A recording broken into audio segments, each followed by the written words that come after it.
and Passant. So let's get to it. The first one has to do with the pawns, and that one is promotion. So what is promotion? Well, let me put this king over here, this king over here, and I'm going to bring 2 pawns on the board. So we already know that pawns are not that powerful. They can only move straight forward. They only capture diagonally 1 step, but there's a privilege that pawns have, and that privilege is that if any of the pawn makes it to the other side of the board, that pawn could become another piece, and that's what we call promotion. So basically the pawn could become a rook, a bishop, a knight, or a queen. And you're going to see what I mean. In this position, we only have the kings with a pawn each, and the only way for them to actually win the game, they have to promote into a queen or a rook, and then deliver checkmate. So this is how it happens. I want to get here as quickly as I can. So instead of going 1 step, I'm at the very beginning. I have it moved, so I could go 2 steps. Then the black pieces move 2 steps, and this is just a race to promote and get your piece first. So we got to the end, and notice how the computer is asking me if I want the bishop, rook, knight, or queen. In most cases, we're going to ask for the queen. The queen is the most powerful piece.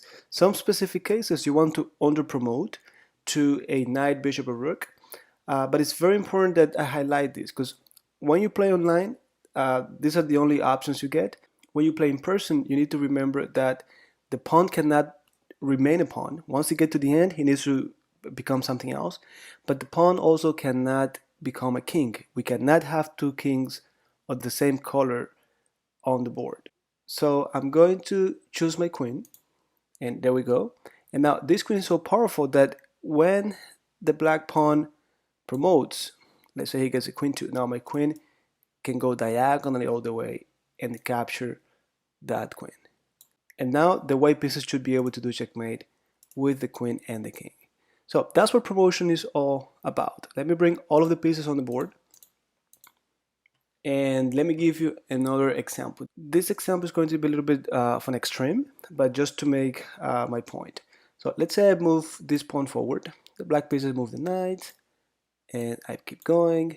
Then they move this pawn, and I move 1 more step. Again, here I know they could take me, but just for the sake of this example, let's say they move this bishop. Now I'm going to take this pawn. Again, they could take me, but let's pretend they move this pawn up. And now my pawn could take either the bishop or the rook. Either way, I'm going to make it to the end of the board. So I'm going to go for the rook, and look how, again, they asked me to choose a queen, knight, rook, or bishop. It doesn't really matter if you have a queen already on the board, or rooks, or knights, or bishops. You could have another queen of the board. And as a matter of fact, if all of these pawns make it to the end, which is really difficult, very unlikely, but if that happened, then you're gonna have so many more queens. So that's what promotion is, guys. It only works for pawns. Any of the other pieces could make it all the way to the other side, and nothing changes. But pawns, they could promote into a bishop, knight, rook, or queen. So with that being said, I think it's time to move on to the next rule. This next rule has to do with the king and the safety of the king, actually. And let me actually remove all of the pieces like I did before, and just leave the king and the rooks at the squares that they start. So castling occurs with the king and one of the rooks, and this is the move that we do to put the king in safety. But let me show you how it works. So you're going to choose one of the rooks to do castling with the king, and this is the only time when the king is going to move 2 steps. He always moves 1 step at a time. Well, when castling, he can do 2. This is the only time when 2 pieces move at the same time in chess, and this is the only time when a piece could jump over another piece, and it's not the knight.